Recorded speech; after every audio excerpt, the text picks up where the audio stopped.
Rajpal Kashyap Samajwadi party में मंत्री रहे, विधायक रहे, बड़े नेता रहे और ऐसे मुझे लगता है भैया सैकड़ों नेता प्रदेश भर में कल अपनी गिरफ्तारियां दे रहे थे। सैकड़ों नहीं, हजारों थे। और पूरे प्रदेश भर के जोड़ लेंगे तो लाखों में संख्या निकल जाएगी। और आपने देखा होगा 1 घंटे के अंदर जैसे ही सूचना मिली कि माननीय अखिलेश यादव जी को गिरफ्तार किया गया, दिल्ली भर गई, उत्तर प्रदेश की राजधानी भर गई, विधानसभा का घेराव हो गया, पूरे प्रदेश के जिलों में घेराव हो गया। 1 घंटे के अंदर पूरे देश को बताने का काम किया। और बीजेपी वालों, मैं आपको कहना चाहता हूं, हमारे नेता माननीय अखिलेश यादव जी को खरोंच भी लग गई तो ईंट सीट बजाने का काम हम लोग करेंगे। और हम समाजवादी लोग हैं। और जितने लोगों का घमंड, जितनी बड़ी बड़ी सरकारों का घमंड किसी ने ठीक किया तो समाजवादियों ने ही ठीक करने का काम किया। सड़कों पर उतरकर संघर्ष का नाम ही समाजवादी पार्टी है, ऐसा आप लोग कहते हैं।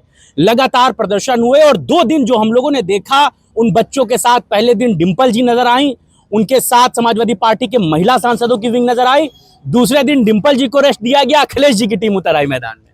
देखिए, नेताजी कहते थे कि हमारी पार्टी कभी बूढ़ी नहीं होगी, ये नौजवान रहेगी। कई बार कई मौकों पे कहते थे और नौजवानों को और छात्रों को सदैव मौका भी देते थे। हम लोग भी छात्र थे। यूनिवर्सिटी का अध्यक्ष बनाने से लेकर सदन तक भेजने का काम ये समाजवादियों का है। छात्र नौजवानों को, हमारे जैसे अनगिनत लोगों को भेजा ये। और डॉक्टर लोहिया कहा करते थे, हाँ, अगर सड़कें सुनी हो जाएगी तो संसद आवारा हो जाएगी।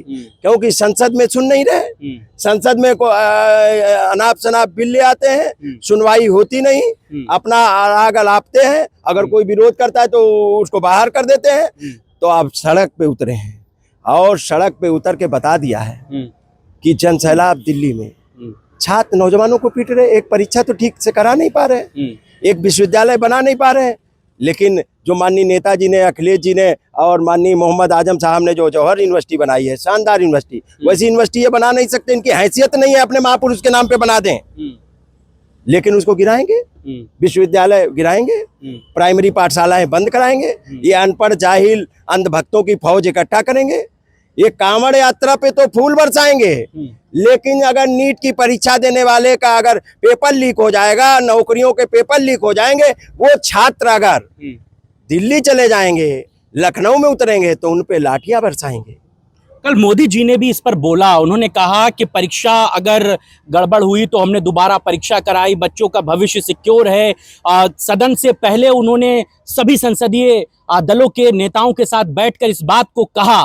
तो आपको लगता है कि सरकार भी इस मामले को लेकर के संजीदा है और लगातार जो प्रदर्शन हो रहा है उसका दबाव सरकार पर है, मोदी जी को बोलना पड़ रहा है? सरकार देखिए, ये गोरे अंग्रेजों से भी आगे निकल गए, काले अंग्रेज, इनकी पुलिस भी गोरे अंग्रेजों से भी आगे निकल गई। और एक ईस्ट इंडिया कंपनी आई थी जिसने देश को लूटने का काम किया था, और ये बीजेपी कंपनी आई जो देश की सारी सरकारी संपत्ति और मंदिरों तक को लूट रही है। पहले भी लोग मंदिर में लूटा करते थे सोना चांदी, अब ये सोना चांदी चढ़ावा सब लूट रहे हैं।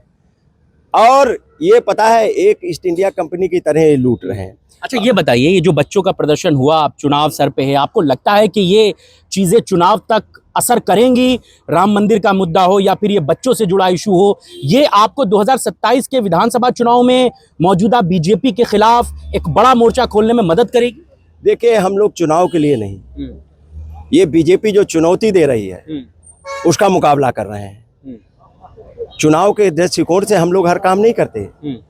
हम लोग काम करते हैं आम गांव गरीब किसान का बेटा जब पढ़ाई कर रहा है, उसके पेपर लीक हो जा रहे हैं और उसके ऊपर लाठियां चल रही हैं, तो एक माँ की ममता क्या होती है वो श्रीमती डिंपल यादव जी ने बताने का काम किया है। ए बेशर्म बीजेपी वालों, बिना परिवार वालों, सबक लो कि किस तरीके से माँ की तरह बच्चों के छात्राओं के साथ में खड़ी रही, उन पे जिन पे आपने लाठियां चलाई थी, बेहोश हो गए, कपड़े फाड़ दिए गए, ये सब।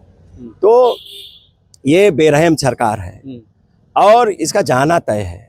27 से माननीय अखिलेश यादव जी ने 24 में ही मिसाल पेश करने का काम किया था। बैसाखी पे आ गई बीजेपी और 27 में वेंटिलेटर पे आ जाएगी। और ये जनसैलाब चला, 90% लोग खिलाफ हो गए बीजेपी के। अब बीजेपी अगर उसका बाप बैठा है तो उसका बेटा उसके खिलाफ हो गया, उसके बच्चे उसके खिलाफ हो रहे हैं, धरने में आ रहे हैं। और ये काला इतिहास लिखा जाएगा कि जैसे आजादी का इतिहास लिखा गया वैसे ये भी आंदोलन का इतिहास लिखा जाएगा। और जिनके बाप बीजेपी में बैठे हैं वो गुलामी के प्रतीक हैं। छात्र नौजवान अपने बापों को छोड़ रहा है। परिवार छोड़ देगा। अरे आपने देखा नहीं टीवी पे? आपने दिल्ली के जंतर मंतर पे नहीं देखा? एक प्रयागराज से बेटी गई थी परिवार को छोड़ के, एक नौजवान गया था, और कितने छोटे छोटे बच्चे तक जा रहे हैं। एक जन आंदोलन, जनसैलाब है, और जब जनसैलाब चलता है तो उखाड़ फेंकने का काम करता है। और आप लोगों ने दिल्ली में किया उस प्रदर्शन के खिलाफ आज लखनऊ में बीजेपी भी एक पैदल मार्च निकाल रही है, वीवीआईपी से कांग्रेस मुख्यालय तक। जो आप लोगों ने मोदी जी का घर घेर लिया, उसके खिलाफ आज बीजेपी भी पैदल मार्च कर रही है। नहीं, बीजेपी इसलिए पैदल मार्च कर रही है, उनके प्रदेश अध्यक्ष प्रशिक्षित कर रहे हैं लोगों को कि कैसे विपक्ष में भूमिका निभाई जाएगी, क्योंकि 3-4 महीने बाद विपक्ष में जाने वाले हैं। यहाँ माननीय अखिलेश यादव जी आने वाले हैं, इसलिए विपक्ष की ट्रेनिंग अभी से चालू कर दी है। और एक बात और बड़ी अच्छी देखने को मिली, राहुल गांधी जी के साथ अखिलेश यादव कंधे से कंधा मिलाकर खड़े रहे। यही दोस्ती, यही जोड़ी 27 में उत्तर प्रदेश में भी क्रांति करने जा रही है। देखिए, हमारे नेता माननीय अखिलेश यादव जी जिसके साथ में दोस्ती करते हैं, उसके साथ में अंतिम समय तक खड़े रहते हैं। जो हमारे पार्टी के नेता, कार्यकर्ता, बुजुर्ग भी होते हैं, उनके समय भी अंतिम समय तक खड़े रहते हैं, उनके दुख दर्द में खड़े रहते हैं, उनकी पीड़ा में खड़े रहते हैं। यही तो हमारे नेता की खूबी है। जिस तरीके से डिम्पल यादव जी खड़ी थी छात्र छात्राओं के साथ में, पार्टी के वर्करों के साथ में, नेताओं के साथ में, हमारे नेता खड़े रहते हैं। हमारे नेता जिससे दोस्ती करते, पूरी दोस्ती करते हैं। हमारे नेता ने कभी धोखा देने का काम किसी को नहीं किया। और हमारे नेता माननीय मुलायम सिंह यादव जी कहते थे, धोखा खा लेना लेकिन धोखा देना नहीं। आखिरी बात, लोग अगर पूछेंगे कि इन प्रदर्शनों से क्या हासिल हुआ, इस्तीफा तो धर्मेंद्र प्रधान का हुआ नहीं, तो राजपाल कश्यप ऐसे लोगों को क्या बताएंगे? देखिए, हमारा काम है खिलाफ, और अगर बेशरम लोग बैठ गए हैं, निर्लज्ज लोग बैठ गए हैं, तो जनता चुनाव के माध्यम से इनको हटाएगी। और उसकी शुरुआत उत्तर प्रदेश से होगी 27 में, और बड़ा राज्य है। और 27 में माननीय अखिलेश यादव जी आने जा रहे हैं, योगी जी हटने जा रहे हैं। यही जोश जज्बा बरकरार रहेगा। जोश जज्बा 1 घंटे के अंदर बता दिया ना कि समाजवादी पार्टी क्या होती है। दिल्ली भर दी, उत्तर प्रदेश की राजधानी भर गई, जिले भर गए, मुख्यालय भर गए, 1 घंटे के अंदर बता दिया। और आज तो हम लोगों ने एक अहम बैठक बुलाई है, अपने पिछड़े वर्ग के प्रदेश कमेटी के जिला अध्यक्ष, महानगर अध्यक्षों की बैठक बुलाई है।